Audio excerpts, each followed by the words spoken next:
How to fix login error in Motional application. First, if you're having any kinds of problem in the application, make sure that your device is connected to a secure network.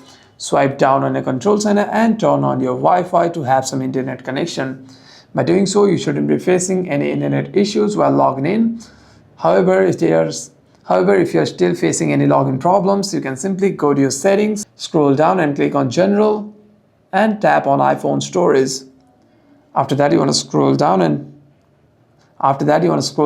navigate yourself to the Motional application. Here's our Motional application. Simply tap on it and tap on Offload app.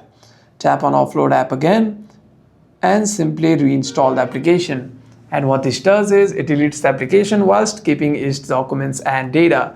And the next time you open the application, you shouldn't be facing any login problems. However, if this doesn't solve your problem, you can simply restart your device once and open the app again. Hope this video was helpful, and if you have any further issues, make sure to leave a comment down below.